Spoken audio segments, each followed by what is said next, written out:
Așa cum se aude la Nedelea. Valabil și pentru Emil, pentru soția lui, care astăzi e ziua lui.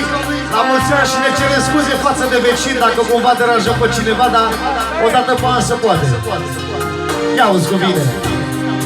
Și pentru Marinica, pentru Florin și viața lui, pentru Simona și în ultimul rând pentru Gic și pentru Gabi și Costică și pentru fratele lui Simona, pentru Costică o jumătate de milion, mulțumim frumos. Ia uzi. Am alergat atâția să strâng averi, să fac mulți bani prin ploi și frig, neobosit. La viața mea nu m-am gândit.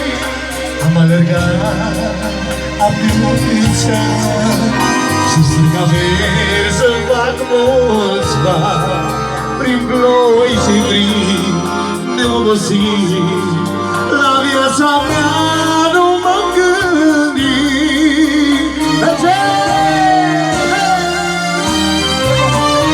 Am fost falit, am fost bogat, când am căzut m-am ridicat.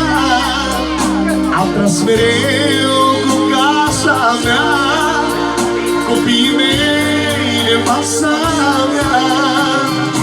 Am fost falit, am fost bogat, când am căzut m-am ridicat. Am tras mereu cu casa mea, copiii mei, nevasta mea. Bine, bine!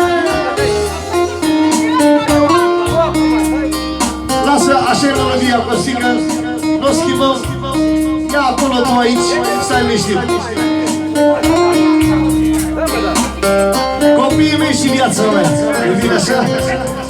Asigur așa.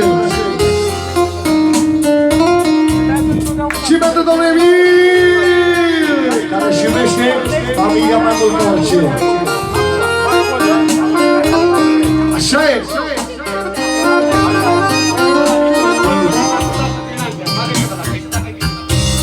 Facem și pentru nepotul și pentru băiatul, știi, ia-o-și.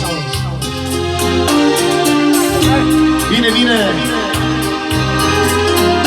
Am alergat de atâția